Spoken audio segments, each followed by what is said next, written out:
Okay, so this video is going to be about just my upbringing and everything that happened kind of pre the events that happened in 2023 and 2016 and whatnot, with all the weird harassment and the involvement with MK Ultra and just growing up as a victim in it. A lot of people have had questions, or they just want to know what happened to me before all this happened. So a lot of it's all over the place. Being a victim of MK Ultra, shattered memories, you name it, blackouts. But for the most part, I was born Paige Marie Lease. My current name is Sophia because I didn't want the name my parents gave me after everything they did to me through this program. But I was born Paige Marie Lease. I was born on a military air base in Tacoma, Washington, called Fort Lewis, and I was born at the original Madigan Army Hospital. Since then, the hospital was basically not torn down, but just like they don't use it anymore, and they made a new one. And they renamed the base JBLM, Joint Base Lewis McChord. Now, the thing about the base is it is the base like with the largest amount of special forces in the entire country. I didn't know that at the time. Like, I found that out a couple years ago, but apparently there's a lot of special forces in Washington. That's how I grew up. I grew up military and getting tossed around back and forth between my parents, but a lot of weird stuff was being done to me. Stuff that I didn't know was illegal, things that I remember from military bases that like medical things that were done to me that I didn't know was not normal. And there were also other kids involved too. It was like, and it's also strange because I'll remember these events because of certain things that I remember from that place or certain people. Whereas other kids, like everything is just blackout. It's very hard to explain what they do, but it has something to do with like neuro-linguistic programming. I'm not going to get into all that, but I grew up like that. And then my mom got basically the crap beat out of her with MK Ultra, like private contractors and whatnot, pretending to love her and getting her to spend all her money so she can get controlled with me and CPS and everything. That's basically what they do. So they're just doing this kind of runaround circus, and along came my former stepfather, which actually is what brought me to Indiana. He was also a part of the project, and my father paid him, basically. He was paid by the government to psychologically torture me, physically and sexually torture me growing up. And when I say like torture me, I mean, you have your physical punishments, like you get, if you talk to anyone, then you get physically hit, or he would like grab me by my hair and pull me around the house. Just things like that. And then, but the worst part was the psychological torture was he would use like my phobias to punish me, and if anybody gave me gifts, he would torture me with them and make me like hold them above my head and basically throw them away. I wasn't allowed to have gifts, but he'd give me the hope that I'd keep them, things like that. Or just watching me shower growing up, and it was very uncomfortable. And the thing I thought growing up was just like, this is like abuse, right? It's just punishment. I didn't know it was actually methodology, that word. It was done in a way that like I was being trained. I didn't know I was being trained. That like basically with MK Ultra, they're just making kid soldiers, basically like agents, spies. I don't know what you want to call them, but I was being trained and I didn't know that. And even just like emotionally, I would be shaking from the amount of fear being put inside me as a little girl. If I talked to anyone or I told anyone about the abuse, there was constant threat of basically cannibalism and feeding me to the neighbors. And this was also done to my mother, and she's not even there mentally. Like it was very frequent that she would be targeted, and it would completely destroy our living situation to where we're both living in the car now and we're both homeless. And then taken advantage of by CPS and whoever else again. And then eventually she's just gone. She's mentally gone. Like, she's not my mother anymore. But she did the best she could to protect me, because there were also other illegal things done that you wouldn't even believe happened.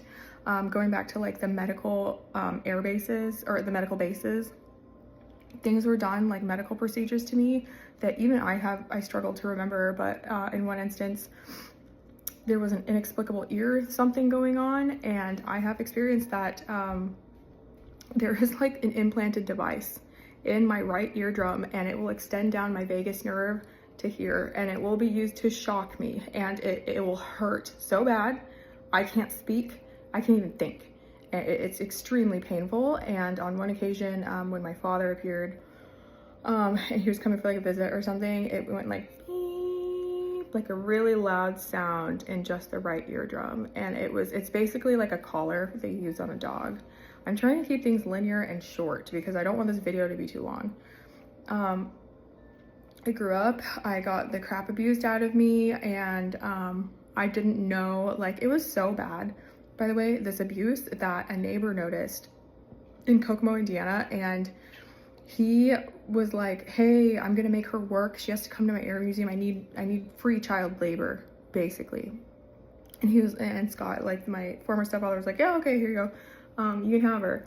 When I got to the museum, it was like, he was so nice. He was just like, you don't have to work here, you don't have to do anything, these toys are free, you can have whatever you want, just stay here and feel safe. And that is still like my childhood place that I go, that's like my safe place. So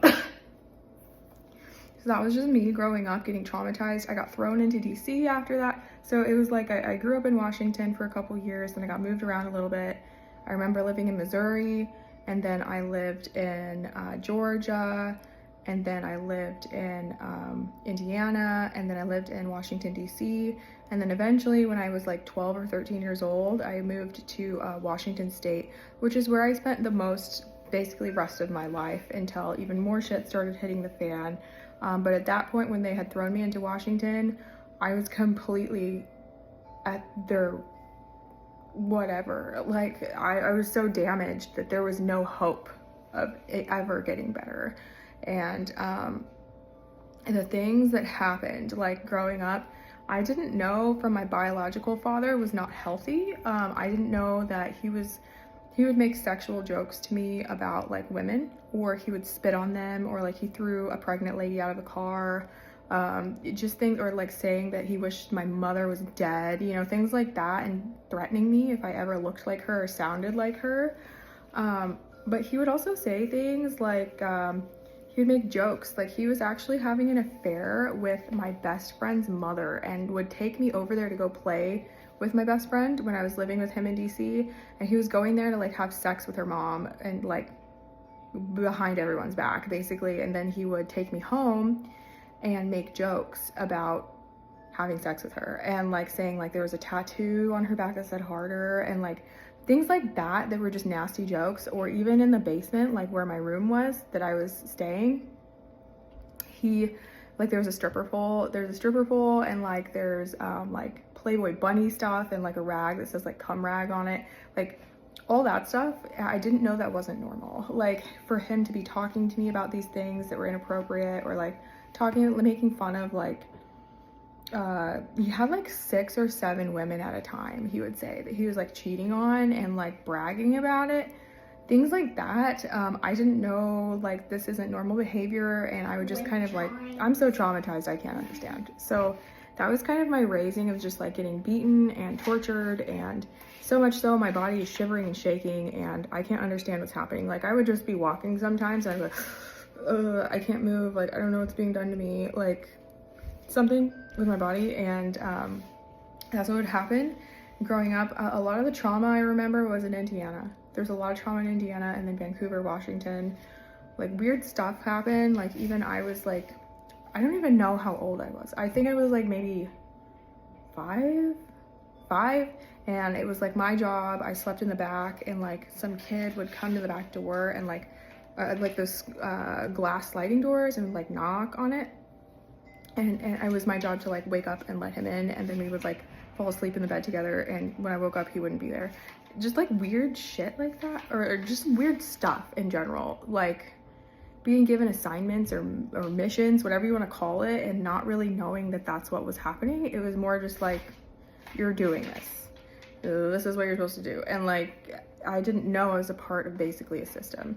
So that's how I grew up. I thought it was all completely normal, and like I didn't know how to talk to anybody about this because it sounds nuts. And constantly being pressured by other people to go and live with my father in his basement, or like his like stripper pole, Playboy Bunny basement shit. Like he's talking about all these women and like having sex with them, and I'm being pressured by like everyone around me basically to go and live with him. And if I didn't, it was like, well, you're stuck with your mom and like this other guy, and she's gonna become an addict now.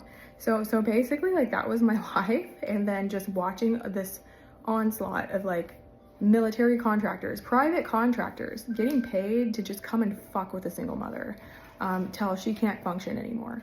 I mean, it was so bad when we were living in the car. I grew up homeless. Like I grew up on and off homeless. And if I wasn't homeless, I was living with like a maniac, like freaking psycho, like about sex and all this other stuff. It was a bad upbringing, but like there's no way for me to make this a short video.